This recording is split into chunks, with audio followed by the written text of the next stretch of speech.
Hello, this is Buried Alive, and welcome back to Let's Play Cybernator.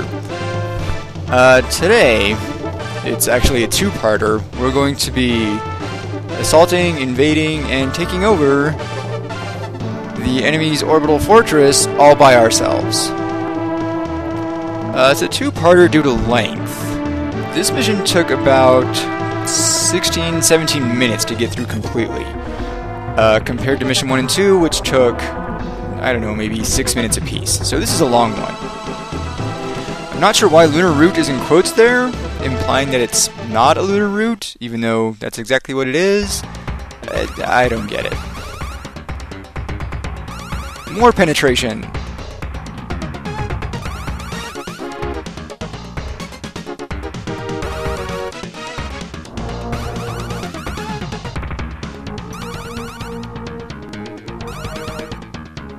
Here we go.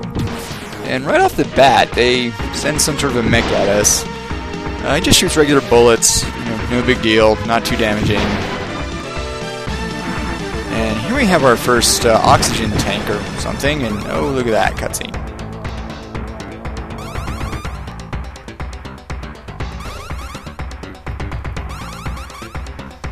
So yeah, that was our first oxygen tank.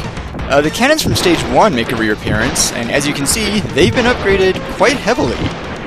They fire 2 to 3 times as fast. Pretty sure they still do the same amount of damage. They can be a pain in the butt, except that you can cheese almost every single one of them. The first way, of course, is you kind of peek over one of these little tanks. You can shoot the cannon without it shooting you. By the way, as far as I know, they will not actually blow up their own tanks. So we're going to have to go through and do that for them. You just kind of float along the top. No worries. Just checking out the view in the background. Here's the first power chip of the level. And here's how you can cheese the cannons. By coming in from behind them, they can't turn and face you. So you are free to destroy them at your leisure. And more punching was requested, so here, lots more punching.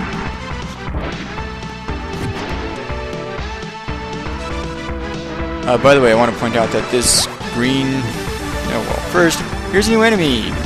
These are turrets that fire tracking lasers at you, which I demonstrated on the second one. Don't know what that thing is, kill it anyway.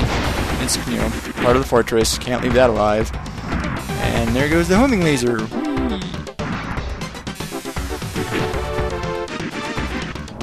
Anyway, as I was saying, this green structure that's right above me right now, it wasn't attached to the rock face. It's not attached to any of this brown scaffolding stuff that's out there floating around, which means that this green structure is just kind of out there in space, floating, unsecured, no thrusters, no nothing. Which, to me, just seems like really bad design. But then again, I'm not a rocket scientist, so what do I know? And more homing laser turrets. As you can see, those homing laser turrets have quite a bit of health. It takes a while to destroy them, but they don't fire terribly often, so no big deal.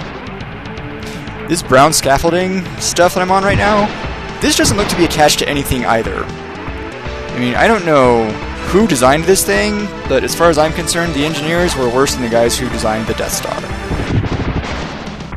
Although I will say that I'll give them props because this thing does not have an exhaust port that you can just shoot into and blow up the whole thing. So they did get at least that much right. And whoops, can't actually go that way. Gotta go back.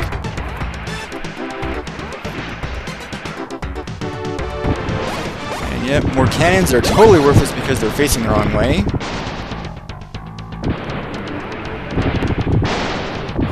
And another power chip. And die, mech. Haha. Alright, so after going through all of that, you get to come down here to the very bottom. And we've still got more crap to fight through.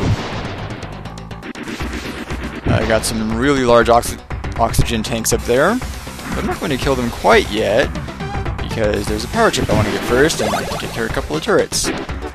By the way, that is a glitch that I've never seen before. If you get close enough to these tracking laser turrets, they apparently will just fire straight through you, and you don't even need to block them or anything. And I did not know you could do that, so we're all learning new stuff today. And there was a power chip that I had to run and get quickly. I don't think I've mentioned it yet, but if a chip disappears, it is gone for good. And that can happen to anything, so if you miss a weapon chip, like if I hadn't gotten that weapon chip back in Mission 2, I would not have missiles for the rest of the game. So that can be a huge problem. Missing a power chip, there's a couple of spots where you might be able to make up for it, and there are some extras, so not too bad. But you really don't want to do that. And here's the door. Who's there? Murderbot! Murderbot who? Murderbot has come to kill you! And I will see you all in part 2, where we tear up the inside of this thing.